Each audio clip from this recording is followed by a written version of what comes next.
Thank you. Thank you everybody for coming today. And today we're going to look at how to support EAL learners with English literature. So before we start, my name's Helen. I'm a content writer and editor at Twinkl, and I also teach EAL, EFL, English, and sometimes some Spanish as well. So today we're going to cover how to support learners when they're initially learning a set text, so their initial understanding, and then how to develop their knowledge and understanding further, looking at more detailed reading, speaking, and listening activities, as well as how to support learners to produce extended writing. We will also look a little bit at some poetry as well. This session is focused on supporting learners at secondary school, but lots of the techniques and strategies and activities can be adapted to different contexts, whether that's primary, home learning, online, tutoring. There should be something for everybody. So there will be some interactivity in this session using slido.com. So if you could please join now, that would be great. You can scan the QR code or you can go to the website and put the code in. And when you're there, you should find this question. So this is, what is your teaching context or role? You can click more than one as well. I know some people have some interesting roles, but it would be great to get an idea of what people do. Okay, so I can see someone is a secondary TA, which is lovely. There should be some useful activities for you and tutor. Other, that's interesting, could be anything, couldn't it? Okay, I can see the answers coming through now. This is very interesting.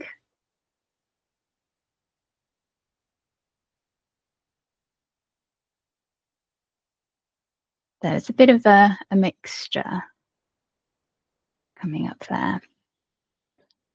I'll just give you a couple of seconds if you haven't answered yet to see.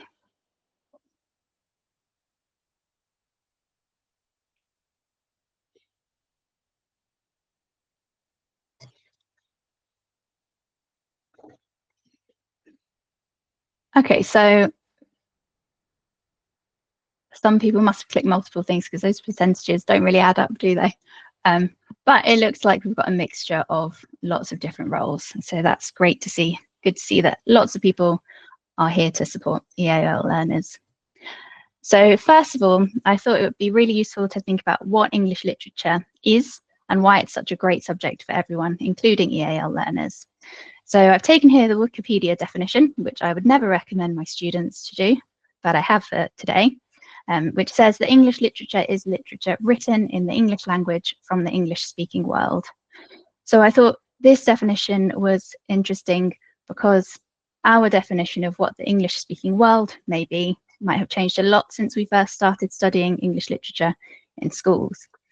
According to Statista.com, in 2023, there were around 1.5 billion people worldwide who spoke English either natively or as a second language. This statistic uses the word natively to mean as a first language, and it also refers to a second language. But in the EAL context, we tend to use the term home language or home languages, as we generally understand that language use is not as straightforward as having a first and a second language, and English might be learned as third or fourth or fifth language and could be used differently in different contexts. So if we take that into account, then actually the English-speaking world might be even bigger than this statistic suggests. So there's a huge wealth of literature out there to explore. You could also consider translated literature. It might not have originally been written in English, but the translation process has meant that someone has then written it in English, and we do read translated literature from around the world. So it is something that you might want to consider to be English literature as well, in a way. The Key Stage 3 national curriculum refers to studying seminal world literature. So this also indicates that English literature is not as clear-cut as people may traditionally have considered it, not necessarily just from the UK or England or from, you know, America or places where we typically consider to be English speaking. The national curriculum also refers to reading and literature, when it says that through reading in particular, pupils have a chance to develop culturally, emotionally, intellectually, socially, and spiritually. Literature especially plays a key role in such development. So in this, we can see that there's a greater focus on soft skills and cultural knowledge rather than just academic skills. So involving EAL literatures in English literature studies, EAL learners in English literature studies is important for development in lots of ways that are not just related to language skills or achieving a certain grade. There's a document that's been released recently from the Book Trust on the benefits of reading, which has some interesting links and research within it. But one bit that I picked out from there is this point that stories can offer children a realistic and authentic mirror of their own lives and experiences, and a window to view the experiences of others. When they're emotionally involved in a story, they feel connected to and see their lives as part of the wider human experience. So I'm sure you'll agree that whether we're reading as a window or a mirror, we want EAL learners to feel connected to others and to feel part of the wider human experience. And there are some emotions, feelings, and experiences that are universal, no matter how different people's lives are. And if literature can help our learners feel connected, then we should make sure that learners are accessing it.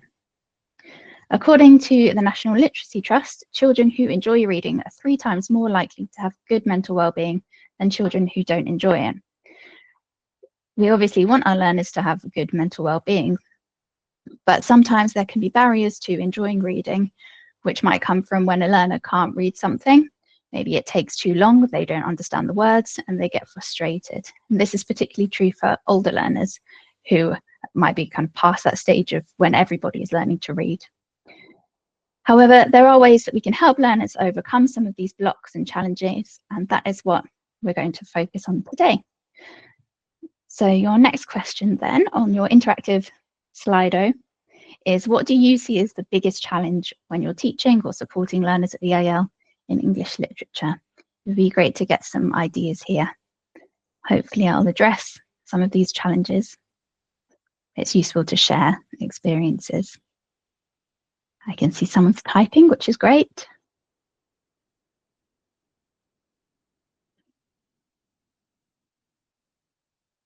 Lots of people typing, lovely. Again, I think you should be able to put in some different ideas as well. Yeah, definitely. Understanding the social context. There's so much in literature. It's not just the story, it's everything surrounding it, or the hidden messages as well. Yes. Late arrivals, dealing with GCSE curriculum, maybe they've missed a lot and they've got lots to catch up on. The background of the story, and then using English to talk about a text. Lots of challenges coming through. I won't read them all out because they're coming so quickly, but hopefully you can browse some of these.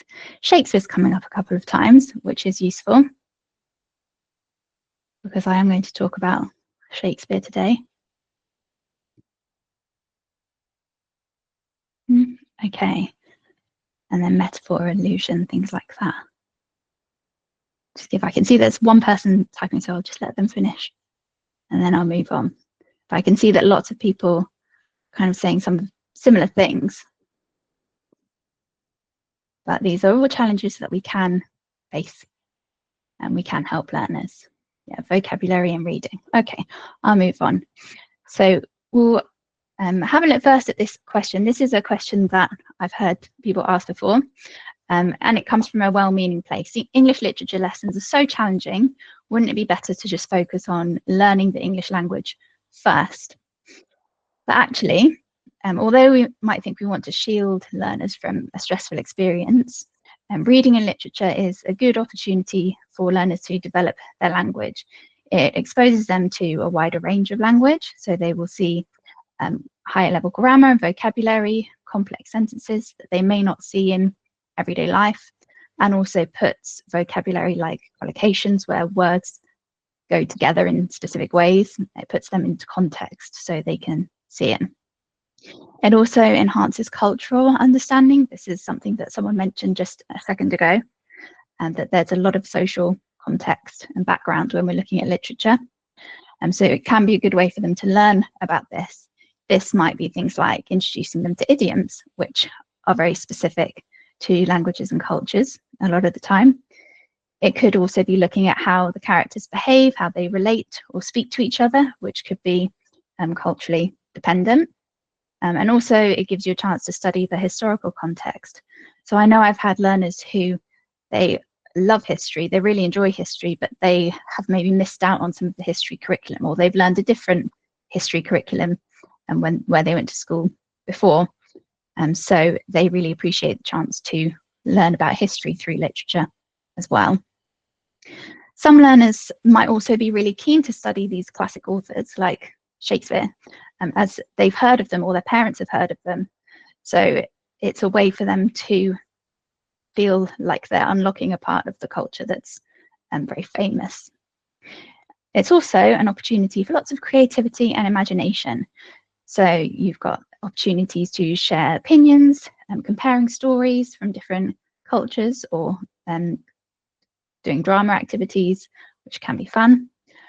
And I want to make the point that it can be really, really accessible and fun as well. So let's start to look at how we can make English literature lessons a bit more accessible. And the first thing to do when you're looking at a text is to make sure that learners can understand what's going on, so understand the gist of a text.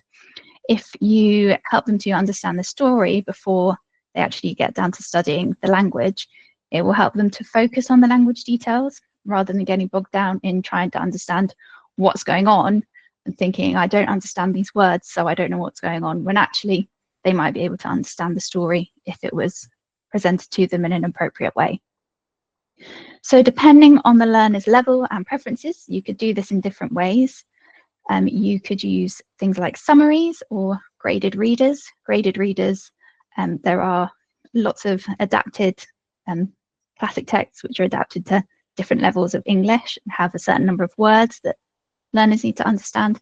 Some of them have nice activities as well, like some comprehension questions, quizzes, vocabulary bits as well. So they can be good. You might want to use more visual support. So things like graphic novels or video clips, plot trail activities and flashcards, which I will come back to. And also using dual language text translations, dictionaries, glossaries that you can either provide or students can start to make themselves. So making the most of all students' languages. It's also useful to connect the text to a familiar story. So for example, Romeo and Juliet has been retold in many different ways over the centuries, and the story itself might be familiar to in lots of different cultures. That's not necessarily the Shakespeare version, but they understand the ideas. So just going back to these flashcards for a second, this is one activity you could do to help learners as they're starting to understand the story.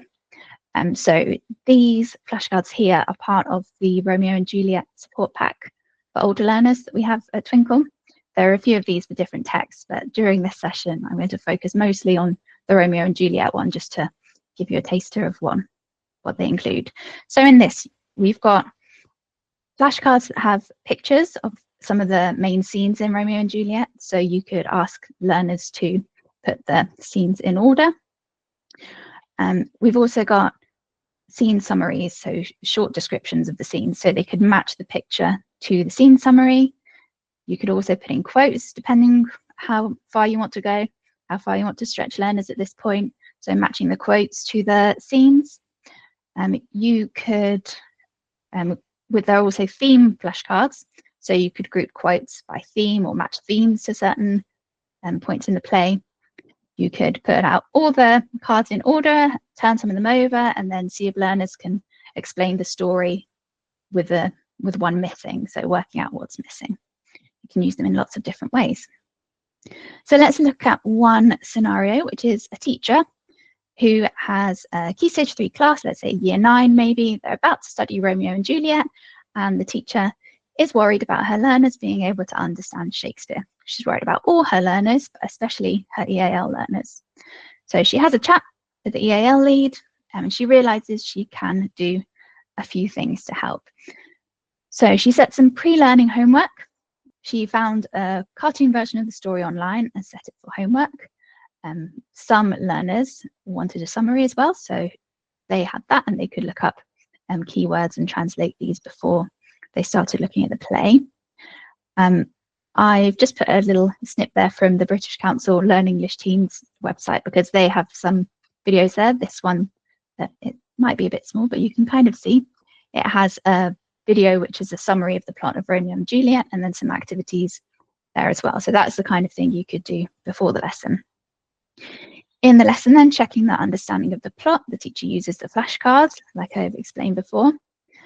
In the lesson, students use all their languages to help them. So some learners have a scanning pen so they can scan the text to support them with reading and listen to the text as they read. And they start to create a multilingual glossary with some keywords. When they're in the lesson, the teacher also asks learners if anyone knows any similar stories. And one learner shares the story of Layla and Majnun with the class, which is a similar story which is very famous in the Arabic-speaking world. At the end of the lesson, the teacher shows the class that Romeo and Juliet is available to watch online in different places. And she shows the students how to turn on the subtitles in different languages, but also in English, because having subtitles in English could support some English-speaking learners with their reading and understanding as well. Talking about subtitles, there is an extension you can get for Chrome called Language Reactor. It used to be language learning with Netflix, but it's called Language Reactor now, and I think it's being kind of updated and developed, so you can use it with YouTube as well. It doesn't work for every single film or TV show, but it's kind of a useful tool. You can have subtitles in multiple languages, so you could have English and another language, and you can also then click on certain words to have a little pop-up dictionary and things like that. So that's quite useful to know about.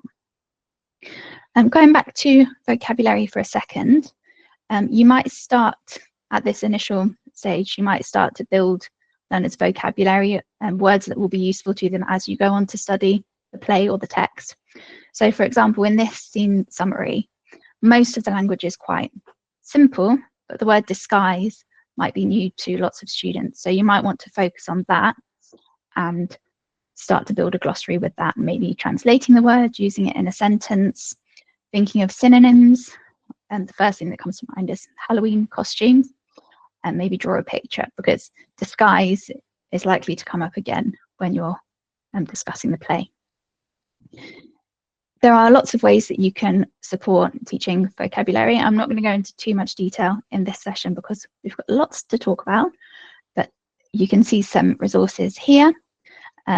One of the things that I like is using a line or looking at shades of meaning. So when you look at synonyms, thinking about what's the difference in level. So you could say synonyms for said could be whisper or shout, but what's the difference and what's in between as well. And there's a podcast episode on the Talking Their Language with Helen Bodell podcast, which is produced by the EAL Twinkl team. And there's an episode there on pre-teaching vocabulary with Dr. Robert Sharple, so that might be worth listening to as well. Once learners have an initial understanding of the plot, you'll want to build their ability to explain and explore it in a bit more detail. So here you can see a plot trail map. So it's the same kind of thing as the flashcards, but this time you're expecting learners to speak a bit more freely. So they can practice explaining the plot using the pictures as support. You might want to still use flashcards at this point too. You can draw attention here to useful grammar, like sequencing words, using then, next, after that, finally, and things like that. And also start to discuss the use of the present simple when we're describing a narrative or writing an essay. Usually if you're telling someone a story, we learn that we use the past tenses to explain it. But sometimes when you're writing essays, we use present. So that's worth exploring. You can also use the substitution table here to help learners structure their sentences when they're explaining plots, and also use something like this plot exploration map to guide students' discussions as you're asking them a bit more open questions. If you ask students to discuss something, it can be really hard to know where to start. So this can give some prompts. And you can also use this in an adaptive way, so picking certain questions for certain students or focusing on certain bits. When you're looking at reading specific parts of a text, you can always use DARTs as well, directed activities related to text. The Bell Foundation has some really good information about how to do this as part of their Great Ideas series. But just to give some examples, this could be predicting what's going to happen, using labeling or grouping things, gap fills, sequencing, as we've said, filling in tables with information from the text, or using a text to make quizzes, comprehension questions for each other, and things like that. So for me, I think characters are one of the most interesting part of studying literature, and there are so many great opportunities for using and learning interesting vocabulary when you're talking about characters. When learners are familiarizing themselves with characters initially, you could play Guess Who. So maybe you've played this before, looking at physical characteristics. So it could be a way to get learners into what they're doing. So you could use a character map, like you can see on the screen, focusing on physical appearance first, and then build on this, thinking about personality later, or using quotes as well. You might want to set up pages in learners' books for specific characters for the main characters, so they can build on these as you study a text. So they might draw and label characters from descriptions in a text. They might stick quotes to the character pages. You might add key events to certain bits. You could also think about how characters are related to each other. So you could use a substitution table there to help learners explain, and also to kind of check their understanding, because that's quite difficult to explain when there are lots of characters. When you're looking at characters, it's great to focus on descriptive personality adjectives, which are likely to recur and could also apply to multiple characters. So some activities that you could do when you're looking at this kind of vocabulary are here. So starting with a word map with key adjectives, the one that you can see here is designed so that the vocabulary is grouped in pairs of either synonyms or antonyms. So you've got talkative and secretive, which are antonyms, and then you've got things like wise and intelligent, which are synonyms, but there are slight differences and some shades of meaning to consider there. So you could clarify the differences between these words by using this gap fill. So there you have to really think about the definitions and what the difference is between these words. You could then apply them to real life contexts, which will help to make the words more memorable. So that might be a gap fill, it might be discussion, or it might be writing activities as well, depending on what you think is best for your learners. And then once learners have consolidated the meanings of these words, you can then bring it back to the text and start to apply the vocabulary to the characters. We often focus on reading and writing in English literature, but speaking and listening are invaluable skills which you can help students to develop in your English lit lessons, and which will in turn develop their engagement with text. This is especially true if you're studying a play, because these are designed to be performed. So you could use role plays and guessing games where learners have to act as a character, or maybe act out a scene, and other learners have to guess what it is, what they're acting, or who they are. You could give each learner a different character and ask them to discuss an event from their perspective, or even put each character in a situation together and ask them to act out how they would behave. So you could do this not necessarily relying on language, but checking that they understand the connotations of some of the vocabulary, the main points about the characters. So you might give some students some different characters, and then a situation like, I don't know, you have an impulsive character and a maternal character, and they're in the supermarket, and what would they do? You could also act out a scene from the text. This could be with a script if you want to focus specifically on the language, or it could be without the script, which is more focusing on how learners can use their own language repertoire to demonstrate their understanding. Any speaking and listening activities are really good for pronunciation practice. So for example, thinking about the effect of intonation on conveying feelings. You can also focus on idioms here, and we usually use these in speaking, and actually Shakespeare, I think, originated supposedly quite a lot of these anyway, so they might come up. But at this point, it's good to compare, well, think about the meanings and then compare to different languages where they might have similar idioms but use different words, different images. It's quite fun to practice using these in a context. So I've done activities where I had the target idioms and then it was a challenge to try to use these in a conversation. So some of the conversations turn out a bit silly, but it's quite fun to do anyway. This is also quite a natural opportunity to look at the difference between standard and colloquial English, which sometimes feels a bit clunky when you try to do it as a specific activity. But if you're doing speaking activities, you can always say, okay, well, we would say this, but what would you write down? How would it be different? The go-to speaking activity in English is usually discussion, but it's quite hard to get involved in these. I think someone made a comment about that before. How do you structure that? And you could use something like this scaffolded speaking map. So this has lots of different phrases that might be useful in discussion or when speaking about literature. You could tick off phrases when people use them, or use it as like a bingo. They could have it in their books and tick off when they've used it, keep track of it for themselves. You could split the class into groups or teams and give points when people use these to explain themselves. You could even just ask learners to pick their favorite and then help them to build confidence in using that one phrase before you start building it up with some other different ones. You could think about the functions of the phrases as well. So cut up the map and then ask learners to sort them into groups, which might bring up some interesting points as well, or help you address some confusion. Improving speaking will have a knock-on effect on writing, as you're often using similar structures or vocabulary. So it's always worth building in speaking and listening.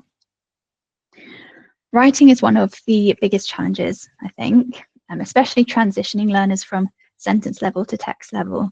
And someone mentioned about GCSE curriculum. If you've got year 10, year 11 learners and you're trying to build them up to answer GCSE questions, that can be really difficult. At sentence level, you can always use sentence starters and gap fills to start to build learners up to writing paragraphs. So there's an example on the screen there. You've got a paragraph and gap fills, but students will start to see the phrases that kind of surround the gaps and start to use those. And that's a nice time to start introducing some of the academic vocabulary. So in the example, it's got the word suggests, but it's all these verbs like imply, infer, and things like effect and impact that they would not have necessarily come across in everyday life, but need to use when they're writing. You could also match the beginning to the ends of sentences, which can be a good exercise to start to expose learners to a greater variety of sentence types without it being too overwhelming, especially if you give learners some content clues as well as language clues. So some of the content ones can be quite easy. If it's something completely different, you know that they don't match.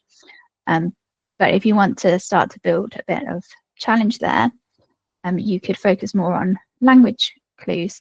So I mean things like when you have two similar sentences, but one has the phrase which suggests and one has to suggest. So learners have to think more about which one goes with which.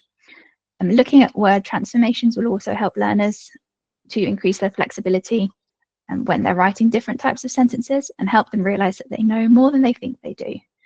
So for example, you learn the word or you learn the adjective aggressive, and when you looked at characters, but if you've talked about how you can change it to an adverb and write aggressively, then that gives them a bit more freedom to use it in a different way.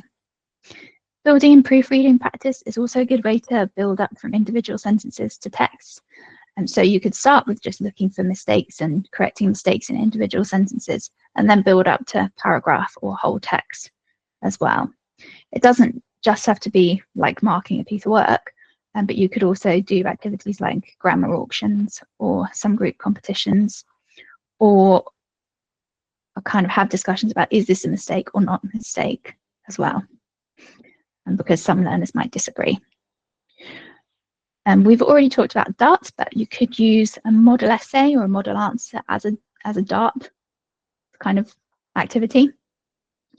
So you could create comprehension questions about the one section, or you could have a gap fill for another bit, or ask learners to predict the conclusion from a text. You might want to even ask learners to write the conclusion or break up an essay, so that they have to focus on a little bit at a time, and then you can build up how much they're looking at. You could also cut up a model answer into chunks and ask learners to resequence it. That would involve focusing on signposting words, which would help you to work out which part follows on. So signposting words that could be for sequencing, or they might show cause and effect or contrast as well. You could also color code paragraphs, or ask learners to color code paragraphs. So that could be highlighting the topic sentences, quotes, analysis sections to see how much of each one there is, and if their essay has that. So you'd use a model answer, and then when they're doing their writing, you can use those same techniques when they're editing themselves, building some of that learner autonomy. Rather than asking learners to write a whole text from scratch straight away, you could give them a plan. So they could use the plan, which might include some useful vocabulary or some words that they should try to use. Or you could maybe give a group a plan, so everyone has to write a little bit of a plan. So they're not necessarily writing the whole essay in that time, but they're focusing on their bit. So together they have an essay, but it just gives you a little bit more flexibility when you're thinking about how much time you have in a lesson. For older EAL learners, you might also want to think about different text types that they could write instead of just looking at essays for GCSE. Even if they are doing GCSEs, you might think that some of them might be going on to do ESOL courses or functional skills courses. So we're preparing them for the future, not just for the exam. And so you could ask them to write a diary or a letter from the perspective of one of the characters, maybe. So they're still engaging with the same text, but they're doing something that's going to help them beyond their GCSE exam. But again, that would depend on your learners. I saved one of the most daunting areas for the last bit. Poetry can seem completely opaque to many people, whether they have EAL or not, but you can actually get a lot out of it when you're working with EAL learners. So firstly, when you're doing close analysis of text, you're going to have to address the subject-specific vocabulary of language techniques. And rather than thinking that, oh, I have to teach all these poetry features and language techniques from scratch, depending on your learners, some learners may have learned some of the techniques before, but there might be differences between languages. So for example, for similes, we all learn simile, you're comparing, you use like or as, but that might not work exactly the same way in other languages, and you'll have to teach learners that they need to be looking for those keywords to help them as well. Things like onomatopoeia could even be different in different languages. As a basic example, animals make all kinds of different noises across the world, so this isn't necessarily universal. Some of the onomatopoeia examples might not directly translate, so it's quite interesting to find out from learners what onomatopoeia is in their language, what it could be. Using lots of images and examples will help to teach these. And then when learners have grasped kind of what they are, it can actually be a really good way of helping them to access poetry, because some of the techniques are quite easy to spot. If your learners are scanning for the word like, that's going to help them to find similes. Or if they know that they can look for words that start with the same letter, they might spot alliteration. So for learners who speak English as their first language or home language, they might be not notice these things because they're a bit too concerned about the meaning, so actually they're harder to spot. Whereas if your EAL learner is looking for specific things and not thinking about that meaning yet, then it will help them to see them, and then they can succeed in a way that others might not. Alliteration isn't always the same letter because it's the same sound.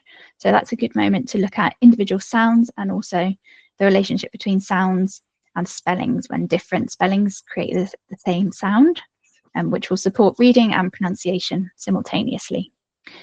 There are lots of pronunciation activities that are built into looking at poetry, which could be looking at syllables, counting syllables, and looking at sentence stress and intonation as well.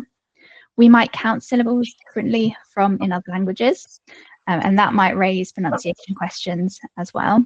So, for example, in this pink bit, which is an extract from the Comet, you've got the word flies, but if you're reading that as an EAL learner, you might read it as flyers if you're not sure, and it might turn out to be two, and then you can have a discussion about, well, that's one syllable. Also thinking about syllable stress.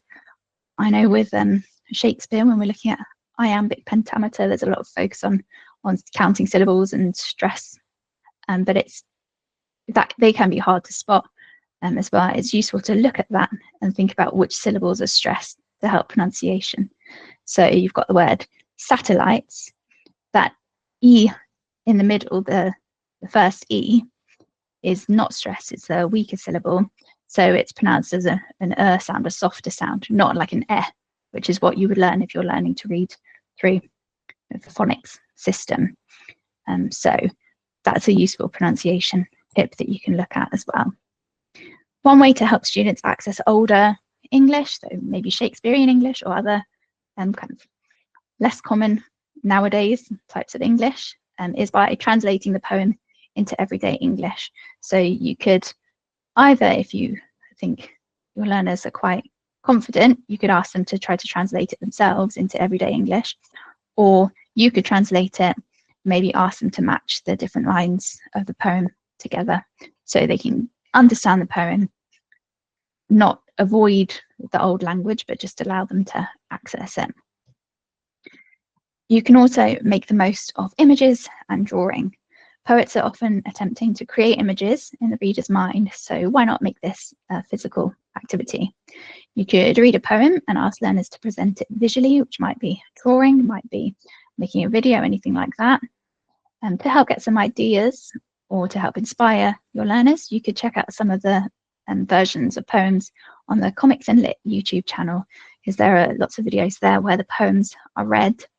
So you can listen to the poem being read while watching animations as well.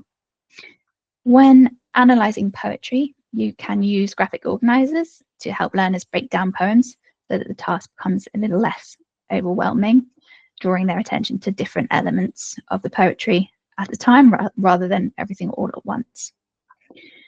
When looking at poetry, make sure that you consider learners' lived experiences, especially if you're looking at things like the Power and Conflict anthology or war poetry. They may have had direct experiences of war and have a more personal connection to some of the content compared to other learners who are speaking about it with a bit more distance. So you should be aware of this and make sure that there's appropriate sensitivity in a lesson. And the temptation might be to remove learners from lessons to avoid possible situations where learners are uncomfortable. Depending on the student, that might be the right thing to do. You'll know your student and what they can cope with. But you might find that actually learners identify with the topic a bit more and might gain something from studying it that others may not. If we go back to the idea of literature being a window, other learners may learn from EAL learners' experiences, as they may have unique perspectives and connect to poems in a different way. So I know some of my students really enjoyed studying a poem called The Emigre because they felt a connection to it and they could compare it to their own experiences, and it was an opportunity to share something that they felt that they knew about. Writing, including writing poetry, is a form of expression, and we should be offering every opportunity for our learners to express themselves. When working on writing poetry, consider asking learners to write in their own language or to use translanguaging and create multilingual pieces. And we have a pack on the Twinkl website that you can download, which is designed to support learners to write multilingual poetry. So it has guidelines of how to write different types of poems. So you can use that to help you. There are also some multilingual poetry competitions. I think in some places the other tongue competition is still running. So learners can submit their multilingual poetry to that as well. And we also have a pack with fact files and quizzes about poets from around the world, which you could use to inspire your learners and to demonstrate that poetry isn't just confined to English literature lessons. So you will receive some links to some resources after this session, because I've shown you a lot of different things. During this session, I focused on Romeo and Juliet, so lots of the images were from the Romeo and Juliet pack, but there are also packs online that you can download for Hamlet, Macbeth, Animal Farm, Dr. Jekyll and Mr. Hyde, Blood Brothers, and An Inspector Calls, and A Christmas Carol is coming soon. We are eager to expand these and to make more packs, and possibly ones for primary. So if you would like to request any resources, you can do this on the Twinkl website. That's one way. So if you scroll down on a resource to the reviews, you can click across to where it says make a request, and there you can put in any ideas that you have. You can also get in touch on social media, whether that's Instagram, Facebook, any of those. But for now, it would be really great if you could participate in the last Slido and to let me know which resources would be useful to help you with English literature. So I've mentioned a lot of things, but if there's anything that you think, I don't have an activity for that, I don't have a resource, we're not studying any of these texts, we need another text, then you can pop that in now. So I'll give you a couple of minutes just to see what comes up here. So this could be names of any texts. It could be a particular skill. Maybe you want more writing support. Frankenstein. That is a good one. And it could be any particular activities or types of resources. So I mentioned substitution tables a lot, but there might be other things. Yeah, more writing support. I think we always need those kinds of things. Macbeth, so that there is a Macbeth pack online, so you can download that first. If there's anything else specific for Macbeth that you'd like, please do let us know. Spelling strategies, that would be good. There are a couple of spelling things online, but they're not necessarily related to English literature. That would be good. Loads of great ideas coming through, and it's making me want to reread all these books. I love The Ruby and Smoke. That was a good one. It would be interesting to know if you can let us know as well, if it's for primary, if it's for secondary, GCSE, any kind of year groups as well. That's useful to know. So this should stay open, so you can still respond to it. But that is the end of my little bit today. I'm just getting really distracted because there are more good ideas coming through of things that I would love to write resources about. So that would be great. But yes, that's the end of my bit of speaking. I will pass it back over to Helen now. We're going to do some questions, I think.